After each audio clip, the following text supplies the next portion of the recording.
This is our part 4 evaluation. We're answering the question, what did you learn from your audience feedback?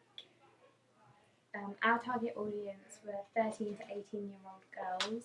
We carried out research via a vox pop and a survey to ask our participants what their favourite music video was. A majority of them said that their favourite artists were in the top 40 in the charts. When we asked them what themes they'd like to be covered in the music video, the most popular responses were romance and rebellion. They also said that they would like the actors to be a similar age, so around 17, 18, which influenced our choice of actors. In terms of what they'd be wearing, they wanted it to be what current and what teenagers would be wearing now. We created a Meet My Audience, which we kept in mind at all times when making our main product and ancillary products. What did you include when planning your production that you thought would appeal to your audience? Our choice of artists was influenced by our target audience. We chose Jasmine Thompson, who's a 15-year-old singer-songwriter. She makes songs mostly about love and romance, so we thought she'd be the perfect fit for the feedback that we received. We planned our locations to be relatable to our target audience.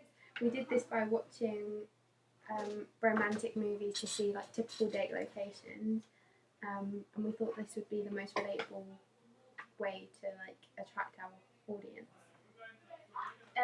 When casting our actors, we wanted people the same age as our target audience so that they can relate more. So we chose 18-year-old boy and a girl so they can relate more to the narrative. The costume, we actually searched up online what a typical teenage girl would wear, and we found a few pictures and we based our outfits on those. After watching our music video, we asked our audience how our music video appealed to them, and these are some of the responses that we got. I really liked the music video. It was very touching, and you guys went to a lot of places that I went to on my first date, so it kind of brought back loads of memories. No, I really liked it. I thought sort of like the story was cute. It was a bit of a climactic ending as well, which was really, really nice, and the song was catchy too. So feedback, some of the people said that the couple acted were the same age as them, so it was more relatable. This is what we set out to achieve. One girl said that the locations used were places that she's actually been on first dates. This proves that we've achieved what we wanted to in our artists being relatable to our audience.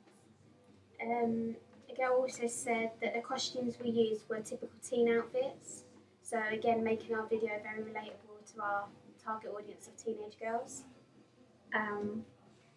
One of our audience members said that it was refreshing to see a music video for a female pop artist that did not have a sexualised view or any hints towards sex.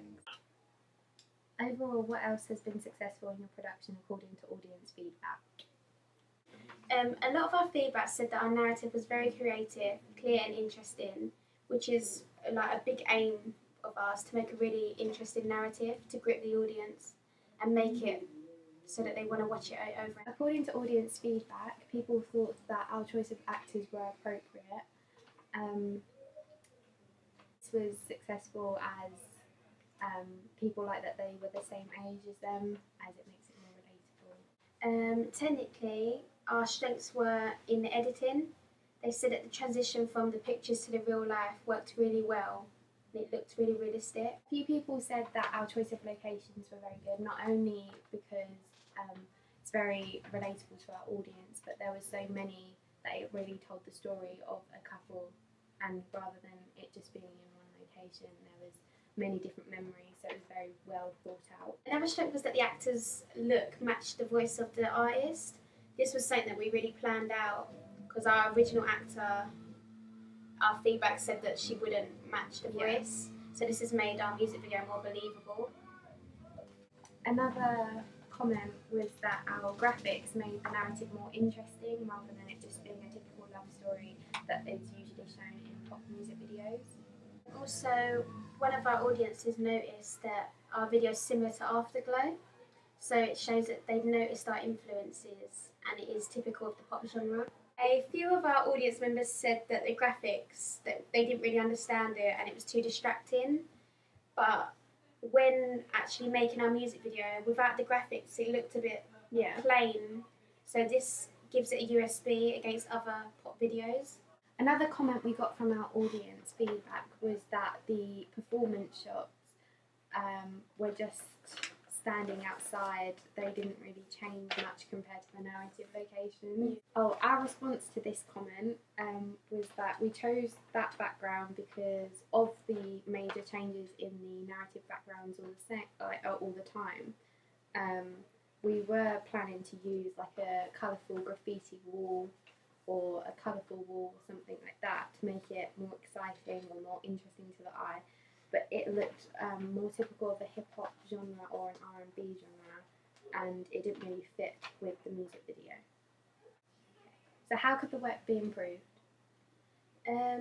Some of the audience said that we should have more purple in the actual main product to create more synergy between that and the ancillary products. So I think if we were to do it again, maybe we'd incorporate like a purple theme throughout all 3 products. Or maybe like a purple costume or an element of purple makeup on just the something artist. to link them together. Yeah.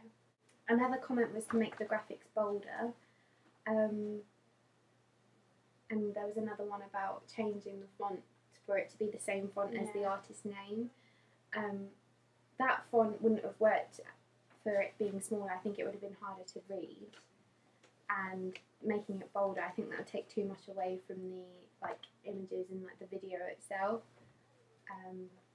So we were quite happy with the graphics, and we felt that they did give more interest and make the actual video more interesting. Someone said they're too distracting. So if we'd made them bolder, they would have been even more distracting. So we're not too sure. There was mixed opinions about the graphics. Another improvement would be locations on the performance side of things, like we said earlier. But again, we wanted the main focus to be on the artist, not the background. Yeah. But maybe if we were to do it again, we try and find some more interesting locations. Yeah.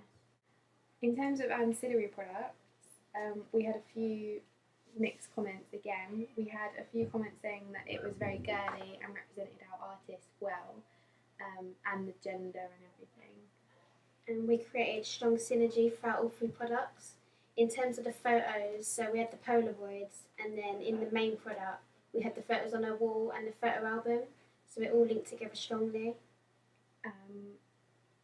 We had another comment saying that our ancillary products doesn't fit the genre.